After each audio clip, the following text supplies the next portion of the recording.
আমার ১.৫ বছরের একটি বাবু আছে, তাকে ঘুম পাড়িয়ে তাহাজ্জুদ পড়া কষ্টসাধ্য হয়ে যায়, সেক্ষেত্রে কি আমি এশার পর তাহাজ্জুদ পড়ে নিতে পারবো? নামাজে সিজদা করতে গেলে ছোট বাচ্চা সিজদার জায়গায় বসে থাকলে কোথায় সিজদা দিব? আমার ভাতিজা আমাকে ছোট আব্বু বলে ডাকে, এতে কোনো সমস্যা হবে কিনা? নামাজের মধ্যে ফুল শার্ট ভাঁজ করা থাকলে নামাজ মাকরু হবে কিনা? কেউ যদি ঢিলা কুলুপ না করে অজু করে তাহলে কি তার অজু হবে? মেয়েদের মাসের একটা নির্দিষ্ট সময় নামাজ পড়তে হয় না, ওই সময় কি নখে নেল পালিশ লাগাতে পারবে? কাপড়ে যদি মাসিকের দাগ লাগে, ধোয়ার পর যদি সে দাগ না ওঠে, সে কাপড় দিয়ে নামাজ হবে? একটি মেয়ের গর্ভের সন্তানের ৩ মাস হওয়ার আগেই গর্ভের বাচ্চা নষ্ট করে ফেলে, তাহলে কি সে গুনাহগার হবে? একাকী ডিপ্রেশন বা অতিরিক্ত চিন্তা থেকে কিভাবে বেঁচে থাকতে পারি? পরিবারের সদস্যদের সঙ্গে শান্তি বজায় রাখার জন্য ছোট ছোট মিথ্যা বলা যাবে কিনা? নামাজে যদি নিজের অনিচ্ছা সত্ত্বেও কোনো দুশ্চিন্তা চলে আসে, তাহলে কি নামাজের কোনো ক্ষতি হবে? শিশুরা ঘুমের ভেতর হাসলে অনেকে বলে ফেরেশতাগণ তাদের সাথে খেলা করে, এটা কতটুকু সত্য? আর বিলম্ব না করে চলুন আপনাদের প্রশ্ন উত্তর দেওয়ার আলোকিত ভবনে আমরা প্রবেশ করি। উম্মে সালমা আপনি লিখেছেন, এখনকার মেয়েরা সরাসরি বলে শ্বশুর শাশুড়ির সেবা যত্ন করা আমার জন্য ফরজ না, আমি কিছু করতে পারবো না, এটা কতটুকু যুক্তিযুক্ত? দেখুন, শ্বশুর শাশুড়ির সেবা করা ফরজ না, ঠিক আছে, কিন্তু বয়স্কদের সম্মান করা এবং তাদের সেবা যত্ন সাধ্য অনুযায়ী করা, এটা তো ইসলাম শরিয়ার নির্দেশনা। আপনি যদি বড়দের আপনি যথাযথ সম্মান না দেন, তাদের সম্মানের অংশ হিসেবে তাদের প্রয়োজনীয় সেবাটুকু যদি আপনি না করেন, একেবারে অপারগতা শিখা আপনি কথা বলেন, অপারগতার কথা জানান, তাহলে সেক্ষেত্রে এটা সন্দেহাতীতভাবে আপনার ভুল। আমাদের অনেক বোনরা আজকাল এই কাজটি করছেন। আপনি এখন শ্বশুর হবেন, শাশুড়ি হবেন, তখন পুত্রবধূ আপনাকে স্নেহ করুক, মমতার পরশ দিয়ে আপনাকে আগলে রাখুক এবং আপনাকে ন্যূনতম সেবাটুকু দেখে, এটা কিন্তু আপনি চাইবেন, আপনার ভালো লাগবে এই বিষয়টা, সেটি মাথায় রেখে আপনার এটি করা উচিত। শ্বশুর শাশুড়িরও এক্ষেত্রে তাদেরকে কাজের মেয়ে হিসেবে ট্রিট করা, তাদের কাছ থেকে একেবারে সব তারাই করে দিবে, এমনকি নিজের মেয়েটা বসে থাকবে, তারাই সব করবে, এরকম মানসিকতা তাদেরও বর্জন করা উচিত। কারণ শরীয়তে সে নির্দেশ নয়। নিজের সন্তানরা তার জন্য মূল সেবাটা করবেন, পাশাপাশি পুত্রবধূরাও চেষ্টা করবেন তাদের জায়গা থেকে সেবা দেওয়ার। বিশেষ করে স্বামী যিনি সংসার উন্নতির জন্য অনেক কষ্ট করে চলেছেন, তিনি এত কষ্ট না করলেও পারেন শরিয়ার দৃষ্টিকোণ থেকে, তারপর তিনি করছেন স্ত্রী এবং সন্তানদের উজ্জ্বল ভবিষ্যতের জন্য। তো তার বাবা মাকে তার অ্যাবসেন্সে দেখে শুনে রাখা, এটা তো নৈতিক দায়িত্বের অংশ। বিধায় শরিয়ার দৃষ্টিকোণ থেকেও আপনি হাল জাযাউল ইহসান ইল্লাল ইহসান, কোরআনে আল্লাহ বলেছেন এহসানের বিনিময়ে আপনি এহসান করা উচিত। তার স্বামী আপনার জন্য এহসান করছেন, আপনিও তার প্রতি এহসান করুন, তার বাবা মার প্রতি আপনি সেবা যত্ন করার মাধ্যমে। সেটুকু আমাদের মধ্যে থাকতে হবে। এটা যদি না থাকে, তাহলে অমানবিকতা বা আপনার অসৌজন্যতা, অভদ্রতা এবং বড়দের প্রতি সম্মান প্রদর্শন না করা, এগুলো কখনো মুমিনের চরিত্র নয়। বিধায় শুধুমাত্র আইন দিয়ে, ফরজ ওয়াজিব দিয়ে সব কিছু চালানোর চেষ্টা করা উচিত নয়। ফরজ ওয়াজিবের বাইরে নফল, সুন্নাহ, মুস্তাহাব এবং ইমানদারের জন্য উত্তম এবং সবের কাজ বলতে তো কিছু আছে, সেটাকে যদি আপনি সম্পূর্ণ ডিনাই করে চলেন, তাহলে আপনি কিসের মুসলমান হলেন? বিধায় এ ধরনের আপনার ঔদ্ধত্যপূর্ণ কথা কোনোভাবেই গ্রহণযোগ্য নয়। আবার যেমনটি বললাম যে পুত্রবধূকে বা নিজের স্ত্রীকে আপনার শ্বশুর শাশুড়ির খেদমত করতে বাধ্য করা বা তাদেরকে কাজের লোকের মতো করে ট্রিট করা, সেটি কিন্তু তাদের প্রতিও অন্যায়। বিধায় উভয়কে ব্যাপারে লক্ষ্য রাখতে হবে। পুত্রবধূরাও শ্বশুর শাশুড়ির খেদমত করার জন্য আপ্রাণ চেষ্টা করবেন, ভালোবাসা, স্নেহ, পরশ দিবেন। তারা ভুলভাল উল্টাপাল্টা কিছু করলেও সেটাকে দেখে না দেখার ভান করবেন, তাদের বয়সের যে আপনার সমস্যা সেটা হিসাবে দেখবেন। আবার শ্বশুর শাশুড়ি এবং স্বামীর তরফ থেকেও তাদের ব্যাপারে আন্তরিকতা থাকতে হবে, তারা হলে কখনো একটা সুখী পরিবার গড়ে উঠবে না। পেয়াস পণ্ডিত আইডি থেকে আপনি লিখেছেন, জমজম পানির সাথে অন্য পানি যেমন টিউবওয়েল বা মিনারেল ওয়াটার মেশানো হলে এতে করে জমজম পানির কার্যকারিতা কমে কি না জানতে চাই। জমজমের পানির সাথে অন্যান্য সাধারণ পানি যদি মেশানো হয়, তাহলে সেক্ষেত্রে যেটুকু জমজম আছে সেটুকুর উপকারিতা পাওয়া যাবে, পুরো পানিটাতেই জমজমের উপকারিতা চলে আসবে না। বা জমজম যেটুকু আছে সেটুকুও সাধারণ পানির সাথে মেশার ফলে সাধারণ পানি হয়ে যাবে না। ধরুন আপনি 1 জগ পানিতে 1 গ্লাস জমজম দিলেন, বা 1 গ্লাস জমজমের সাথে 1 জগ পানি মেশালেন, তো সেই পানিটা পান করার ফলে যতটুকু পান করার জন্য ওখানে জমজমের পরিমাণ যতটুকু আছে ততটুকু উপকারিতা আপনি পাবেন, ততটুকু বারাকা আপনি লাভ করবেন ইনশাআল্লাহ তাআলা। বাদায়ে সনায়াতে এক্ষেত্রে একটা ফতোয়া উল্লেখ আছে, সেটি হলো কেউ যদি শপথ করে যে আমি জমজম পান করব, এরপর সে এমন কোনো পানি পান করলো যেখানে জমজমের পরিমাণ খুবই কম, অন্য পানির পরিমাণ অনেক বেশি, তাহলে সে শপথ ভঙ্গকারী হিসাবে বিবেচিত হবে। কারণ সে মূলত যেটা পান করেছে সেখানে জমজমের চাইতে যেটা জমজম নয় তার আধিক্য এবং প্রাবল্য রয়েছে। তো এটা হলো শপথের বিষয়, কিন্তু সাধারণ অর্থে মার্কাজুল ফতোয়া, কাতার ভিত্তিক ইসলামিক ফতোয়ার ওয়েবসাইটে মুফতিগণের ফতোয়া এরকমই যে জমজমের সাথে অন্য পানি যদি মেশানো হয় তাহলে সেক্ষেত্রে লাভের কিছুই হবে না। যেটুকু জমজম মিশবে, ধরুন আপনি 1 গ্লাস পানি পান করেছিল মেশানো পানি থেকে, সেখানে জমজমের পরিমাণ যদি 5% হয় তাহলে 5% পানির উপকারিতা, জমজমের উপকারিতা আপনি পান করলেন। মানে 5% পানি খেলে যতটুকু উপকারিতা হতো জমজমের, ততটুকু আপনি ফজিলত আপনি লাভ করবেন। 1 গ্লাস এর ফজিলত পুরোপুরি লাভ করবে না। বিধায় আমরা বলতে পারি জমজমের সাথে জমজম নয় এমন পানি মেশানোর বিশেষ কোনো উপকারিতা নেই। তারপরও আমাদের সমাজে মানুষ এটা করে থাকে, এবং এটাকে এক্ষেত্রে একটা জায়গায় আপনার আপত্তির বিষয় আছে বেশ বড় করে, সেটা হলো আপনি কাউকে জমজমের পানি হাদিয়া দিলেন, বলেন জমজমের পানি, অথচ সেখানে জমজমের চাইতে জমজম নয় এমন পানির পরিমাণ বেশি আছে, বা অনেক পানি আপনি মিশিয়ে সেখানে দিলেন, তাহলে সেটা কিন্তু এক ধরনের প্রতারণা হয়, কারণ ভদ্রলোক সেটাকে পুরোপুরি জমজম জ্ঞান করে খাবে। এই জন্য এই জমজমের সাথে জমজম নয় এমন পানি মেশানোর বিশেষ কোনো যৌক্তিক কারণ অন্তত থাকতে পারে না, এবং ক্ষেত্র বিশেষে এটি প্রতারণার ব্যাপার থাকতে পারে। সেজন্য সেটি যদি প্রতারণার বিষয় থাকে গুনাহ হতে পারে। অর্থাৎ আপনি কাউকে জমজম বলে দিলেন এবং বিষয়টা তার কাছে অস্পষ্ট থাকলো, সেই জমজম মনে করি খালো, তাহলে এটি এক ধরনের প্রতারণা কিন্তু তার সাথে হয়। তো এই বিষয়টা পরিহার করাটাই হলো উচিত এবং কর্তব্য। এরপরে চামেলি খাতুন আপনি লিখেছেন, পরিবারের সদস্যদের সঙ্গে শান্তি বজায় রাখার জন্য ছোট ছোট মিথ্যা বলা যাবে কিনা? ছোট ছোট মিথ্যা আর বড় বড় মিথ্যা, মিথ্যা সর্বাবস্থায় ঘৃণিত এবং জঘন্য অপরাধ, এটি মৌলিকভাবে করা যাবে না। তবে দুজনের মধ্যকার বিবাদ মেটাবার জন্য যদি মিথ্যা বলতে হয়, একজনের কাছে গিয়ে অন্যজনের ব্যাপারে ইতিবাচক কথা, এমন কোনো কথা বলা যাতে করে তাদের মধ্যে সম্পর্কটা জোড়া লাগে, তো সেটাকে শরিয়া জায়েজ রেখেছে। পরিবারের সদস্যদের মধ্যে যদি এরকম কোনো পরিস্থিতি তৈরি হয় তাহলে সেক্ষেত্রে ওই ধরনের মিথ্যা কথা বলা জায়েজ আছে। এছাড়া আপনি খেয়াল খুশি মতো আপনি মিথ্যা বললেন পরিবারের সদস্যদের মধ্যে তথাকথিত শান্তি বজায় রাখার জন্য, এটি জায়েজ নয়।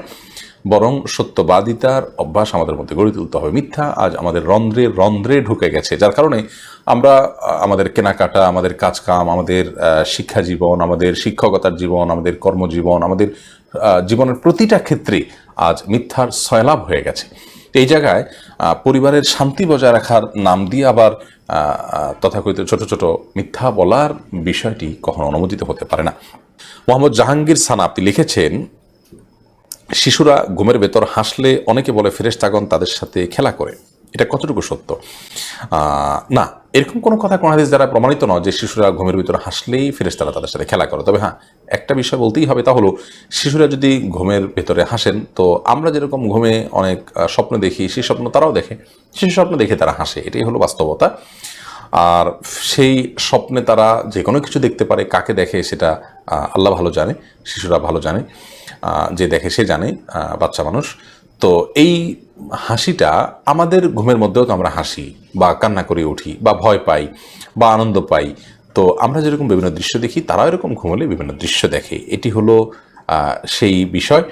এটাকে আপনার ফেরেশতাদের সাথে সাক্ষাৎ এবং তার ফলশ্রুতিতে তাদের সাথে খেলাধুলা করে হাসা, এটা বলাটা আমাদের সমাজে প্রচলিত একটি লোকমুখে প্রচলিত একটি কথা মাত্র, এর কোনো ভিত্তি কোন হাদিস থেকে আছে বলে আমার জানা নেই।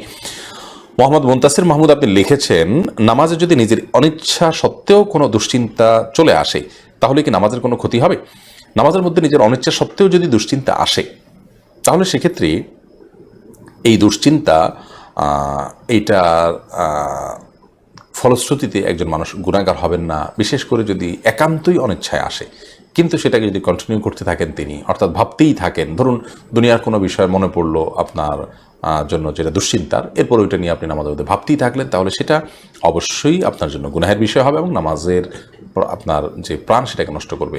হঠাৎ কোনো দুশ্চিন্তা হলো এবং মুহূর্তের মধ্যে সেটাকে আপনি ভুলে গিয়ে সলাতে মনোযোগী হয়ে গেলেন, তাতে কোনো অসুবিধা নেই, এটা ইচ্ছার বাইরে হয়েছে। আর আখিরাত নিয়ে, আল্লাহর ভয়, কবরের আযাব, এই জাতীয় বিষয় নিয়ে যদি আপনার দুশ্চিন্তা হয়, সেটা তো খুব প্রশংসনীয় বিষয়, কারণ সেটা আপনার সালাতকে আরও বেশি আপনার আল্লাহর কাছে গ্রহণযোগ্য করবে ইনশাআল্লাহ। এরপর নবিতা এই আইডি থেকে আপনি লিখেছেন, একাকী ডিপ্রেশন বা অতিরিক্ত চিন্তা থেকে কিভাবে বেঁচে থাকতে পারি? একাকী ডিপ্রেশন বা অতিরিক্ত চিন্তা থেকে বেঁচে থাকার জন্য ডিপ্রেশন মুক্তির যে আমলগুলোর কথা আমরা বিভিন্ন সময় বিভিন্ন ভিডিওতে বলেছি এবং হাদিসের আলোকে সেগুলো আপনি করতে পারেন। যেমন দুরুদ বেশি বেশি করে পড়বেন, তাহলে আপনার পেরেশানি কমবে। ইস্তেগফার বেশি বেশি করে পড়বেন, পেরেশানি কমবে ইনশাআল্লাহ। এবং নিজেকে পরিপূর্ণ আমলের মধ্যে ব্যস্ত করে রাখবেন, বিশেষ করে ভোর রাত এবং সিজদা, এই জায়গাগুলোতে আল্লাহর সাথে একান্তে একটু কথা বলবেন। মন খুলে আল্লাহর সাথে একটু কথা বলবেন, চোখের পানি ফেলবেন, নিজের আকুতি গুলো পেশ করবেন, মিনতি পেশ করবেন আল্লাহ তাআলার দরবারে, ইনশাআল্লাহ আপনি ভালো লাগা ফিল করবেন। বিশেষ করে ইস্তেগফার এবং দুরূদ সম্পর্কে হাদিসে সুস্পষ্টভাবে বর্ণিত হয়েছে যে ব্যক্তি দুরূদ পড়ে আল্লাহ তাআলা তাকে পেরেশানি থেকে মুক্ত করেন। বিধায় আপনি ডিপ্রেশন থেকে মুক্তির জন্য এগুলো করবেন। এর পাশাপাশি একটি সুনির্দিষ্ট দোয়া আছে, এই দোয়াটা আপনি বিশেষ করে পড়বেন। আল্লাহুম্মা ইন্নী আউযু বিকাল হাম্মি ওয়াল হাযান ওয়াল আজজি ওয়াল কাসাল। আল্লাহ, আমি আপনার কাছ থেকে পেরেশানি থেকে, ডিপ্রেশন থেকে মুক্তি চাই। এই দোয়া নবী করিম সাল্লাল্লাহু আলাইহি ওয়াসাল্লাম করতেন। বিধায় সে দোয়া করবেন আল্লাহর কাছে, অর্থ বুঝে বুঝে করার চেষ্টা করবেন। এর পাশাপাশি একাকিত্ব এবং আপনার যে পরিস্থিতিতে ডিপ্রেশন বেশি হয় সেই পরিস্থিতিগুলো এড়িয়ে চলার চেষ্টা করবেন। সুন্দর একটা ভালো দিনদার মুত্তাকিদের যে পরিবেশ এবং সোসাইটি, সেটার মধ্যে নিজেকে আপনার ব্যস্ত এবং নিয়োজিত করে রাখার চেষ্টা করবেন। ইনশাআল্লাহ বিদিনিল্লাহ আপনার ডিপ্রেশন দূর হবে। আমরা দোয়া করি আল্লাহ তাআলা আপনার ডিপ্রেশন দূর করে দিন। আপনি আল্লাহর কাছে দোয়া করবেন। নাসিম আক্তার, আপনি লিখেছেন, আমার বাবু হয়েছে 3 মাস, এখনও রক্ত চায়, ওষুধ খেলে বন্ধ হয়, না খেলে আবার শুরু হয়। বুঝতে পারছি না এটা মাসের নাকি অসুস্থতা, এ সময় নামাজ কি ফরজ নাকি নিষেধ? দেখুন, সন্তান প্রসব পরবর্তী রক্ত যেটা, সেটা তো সর্বোচ্চ 40 দিন হবে, তার বেশি হবে না। তার বেশি হলে আপনাকে নামাজ পড়তে হবে। আপনার যদি এটা টানা দীর্ঘদিন থেকে চলতে থাকে, তাহলে সেক্ষেত্রে আপনার এটা অসুস্থতা সেটা বলাই বাহুল্য। যেহেতু টানা হচ্ছে এবং লাগাতার হচ্ছে, এক্ষেত্রে আপনার মাসিকের যদি সুনির্দিষ্ট কোনো নিয়ম বা অভ্যাস থাকে যে মাসের এত তারিখ থেকে এত তারিখ আপনি অসুস্থ থাকেন বা এতদিন আপনি অসুস্থ থাকেন, তাহলে সেটাকে আপনি মাসিক হিসাবে গণ্য করবেন। আর বাকি পুরোটাই অসুস্থতা হিসাবে বিবেচিত হবে। অন্য সময়গুলোতে আপনি নামাজ অবশ্যই পড়বেন। এরপর সামান্তা জাহান, আপনি লিখেছেন, স্বামীর অনুমতি ছাড়া তার ফোন কি ধরা যাবে? ফোনে যদি ব্যক্তিগত বিষয়গুলো থাকে যেগুলো একান্ত তার পার্সোনাল, তাহলে সেক্ষেত্রে তার অনুমতি নিয়ে ধরা উচিত। স্বামী স্ত্রীর মধ্যে একে অন্যের মোবাইল হাতাহাতি করা, মেসেঞ্জার চেক করা ইত্যাদি, এই প্রবণতা আজকাল অনেক বেশি বেড়েছে। একে তো চতুর্দিকে স্বামী স্ত্রী একে অন্যের প্রতি আপনার খেয়ানত করছেন এবং নানা রকমের প্রতারণামূলক আপনার কাজ করছেন, সেজন্য বিশ্বাস হারানোর জায়গা থেকে একে অন্যের আপনার মেসেঞ্জার ইত্যাদি চেক করার চেষ্টা থাকে। আবার এটাও বাস্তব যে স্বামী স্ত্রী একে অন্যের আপনার ব্যক্তিগত বিষয়গুলো দেখাটা অনেক পরিবারে এটা দোষের কিছু নয়, এবং সেটাকে আপনার যেটাকে বলা হয় আপনার গোয়েন্দাগিরি, সেরকম হিসাবেও দেখা হয় না। তো এরকম যদি হয় তাহলে সেক্ষেত্রে দেখতে কোনো অসুবিধা নেই। স্বামী স্ত্রী একে অন্যটা দেখাদেখি করেন এবং তারা তাদের প্রতি কারো কোনো অবিশ্বাসের জায়গাটা নেই, বিশেষ কোনো আপনার নেতিবাচক কৌতূহল থেকে নয়।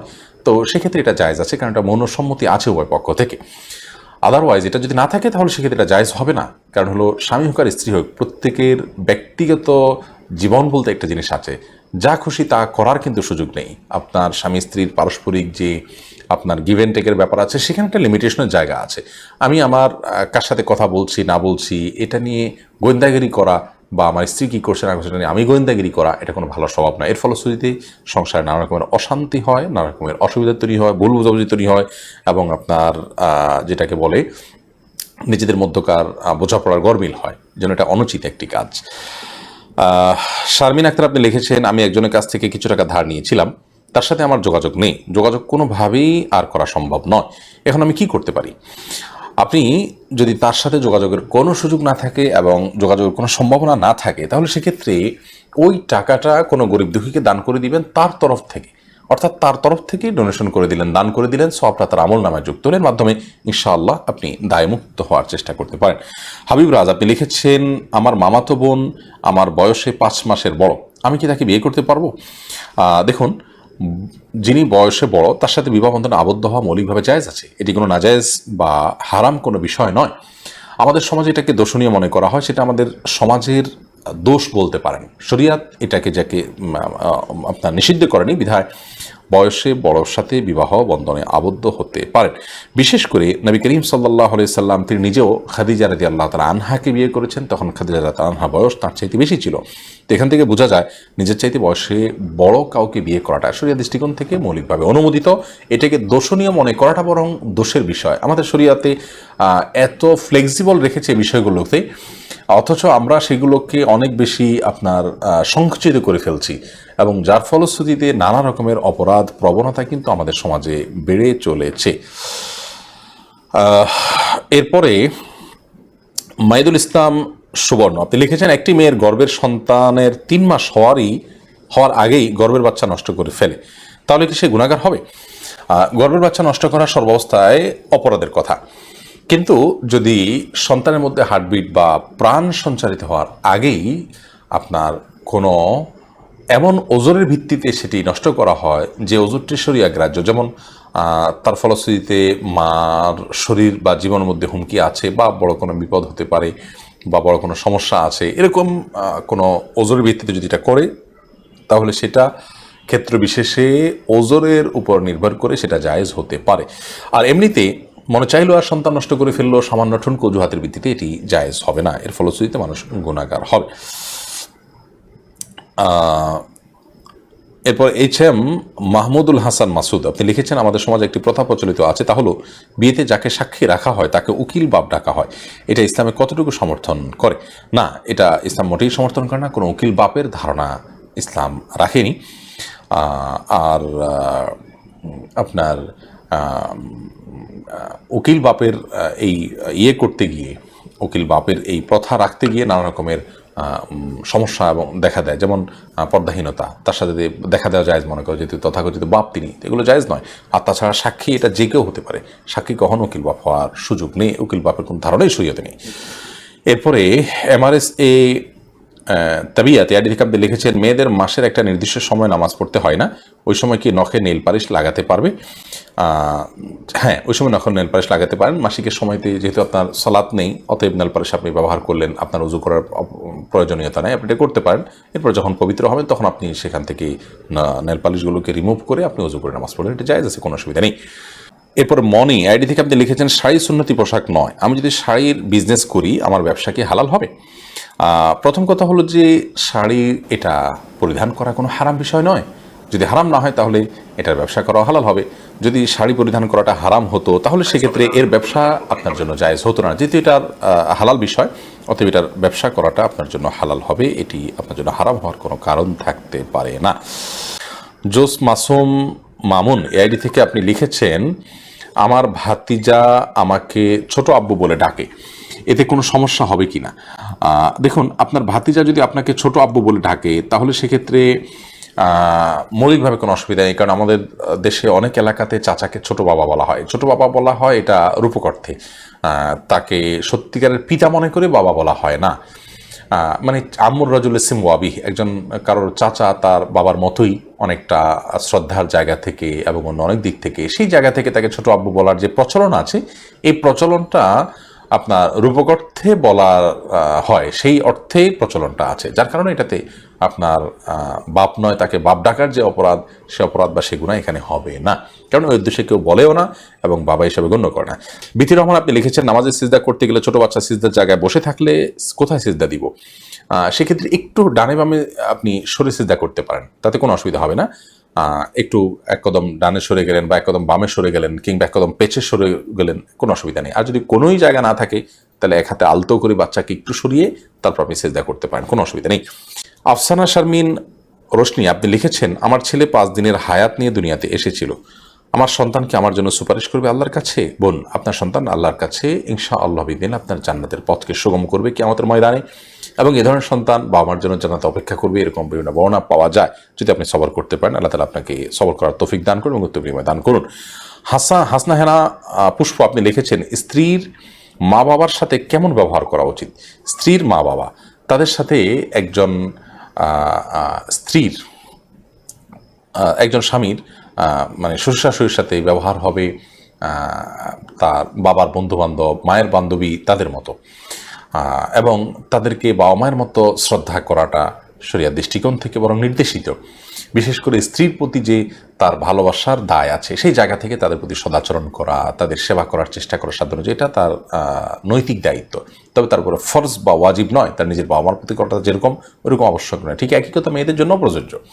বিধায় যে পুরুষ চান যে আমার স্ত্রী আমার মা বাবার প্রতি সুন্দর আচরণ করুক, তাদের সেবা যত্ন করুক, সে পুরুষ স্ত্রীর মা বাবার প্রতিও আন্তরিক হওয়া, তাদের সেবা করার চেষ্টা করার সাধ্য অনুযায়ী তাদেরকে মা বাবার মতো শ্রদ্ধা করা, এটি তার নৈতিক দায়িত্বের অংশ, সেটি করা উচিত। আব্দুল করিম পাটোয়ারি লিখেছেন, ফরজ নামাজ শেষে বৈঠকে দুরূদ শরীফ পড়া শেষ করার পূর্বেই ইমাম সালাম ফিরিয়ে ফেললেন, সেক্ষেত্রে আমার করণীয় কি? ফরজ নামাজের শেষ বৈঠকে ইমাম আপনার দুরুদ শেষ করার আগে যদি সালাম ফিরিয়ে ফেলেন তাহলে আপনি খুব দ্রুততার সাথে দুরুদ শেষ করবেন। আর যদি দুরুদ শেষ করতে অনেক দেরি হয় তাহলে সেক্ষেত্রে কোনো একটা স্টেশনে দাঁড়িয়ে সালাম ফিরিয়ে ফেলবেন, আপনার সালাত হয়ে যাবে ইনশাআল্লাহ। অর্থাৎ যে কোনো একটা জায়গায় অর্থবহ হয়, যেমন আল্লাহুম্মা সাল্লি আলা মুহাম্মদ ওয়া আলা আলি মুহাম্মদ শেষ করলেন, করে আপনি সালাম ফিরিয়ে ফেললেন, কারণ এখানে একটা অর্থবহ বাক্য হয়ে গেল। আর যদি শেষের দিকে থাকেন তাহলে দ্রুততার সাথে শেষ করে তারপর আপনি সালাম ফিরিয়ে ফেলবেন। রেহানা নাসরিন লিখেছেন, কাপড়ে যদি মাসিকের দাগ লাগে, ধোয়ার পর যদি সে দাগ না উঠে, সে কাপড় দিকে নামাজ হবে, কোনো অসুবিধা নেই। চেষ্টা করার পর ধোয়ার পর যদি না উঠে, নামাজ হয়ে যাবে। রুহুল রাজ আপনি লিখেছেন, স্বামীর সমস্যার জন্য যদি সন্তান না হয়, তাহলে স্ত্রী কি স্বামীকে তালাক দিতে পারবে? স্বামীর সমস্যার জন্য সন্তান যদি না হয়, তাহলে সেক্ষেত্রে স্ত্রী স্বামীর কাছ থেকে বিচ্ছেদ হওয়ার আপনার দাবি তুলতে পারে যৌক্তিক কারণের ভিত্তিতে। তবে স্ত্রী নিজে থেকে স্বামীকে তালাক দিতে পারবে না, কারণ শরীয়তে তালাক দিবেন স্বামী। অর্বিত তালাকের সুযোগ রয়েছে স্ত্রীর, সেটা ও স্বামীকে তালাক দেওয়া নয়, নিজের নফসের প্রতি নিজে তালাক গ্রহণ করা, সেটা শর্ত সাপেক্ষে জায়েজ আছে। জান্নাতুল ফেরদাউস আপনি লিখেছেন, নামাজের সিজদা ছাড়া স্বাভাবিকভাবে সিজদা দিয়ে আল্লাহর কাছে কিছু চাওয়া যাবে, কোনো অসুবিধা নেই। নামাজের সিজদার বাইরেও সিঙ্গেল সিজদা দেওয়া যায়। আপনি এমনিতেই হঠাৎ করে উজু আসে আল্লাহু আকবার বলে সিজদা গিয়ে আল্লাহর কাছে চাইলেন, বিভিন্ন দোয়া পেশ করলেন, কোনো অসুবিধা নেই। এটা মাতৃভাষা, যে কোনো ভাষা আপনি করলেন, কোনো সমস্যা নেই। আরফাত ফারজান আপনি লিখেছেন, স্বামীর সামনে টিপ লাগালে গুনাহ হবে কি? সৌন্দর্য বর্ধনের জন্য লাগাতে পারেন, কোনো অসুবিধা নেই, সেটি জায়েজ আছে। এরপরে মুশফিকা তানিয়া আপনি লিখেছেন, আমার 1.5 বছরের একটি বাবু আছে, তাকে ঘুম পাড়িয়ে তাহাজ্জুদ পড়া কষ্টসাধ্য হয়ে যায়, সেক্ষেত্রে কি আমি এশার পর তাহাজ্জুদ পড়ে নিতে পারবো?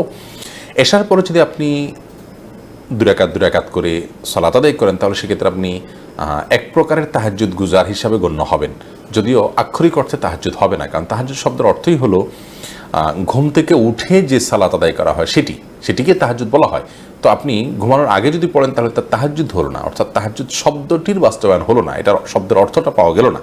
বাট কাইন্ড অফ তাহাজ্জুদ বা তাহাজ্জুদের একটা ক্যাটাগরি বলতে পারেন, বা তাহাজ্জুদের মধ্যে গণ্য হবে, তাহাজ্জুদ না বলে আমরা বলতে পারি কিয়ামুল লাইলের মধ্যে গণ্য হবে, যদি আপনি সন্ধ্যা রাত্রে এশার পরে 2 রাকাত করে সালাত আদায় করেন।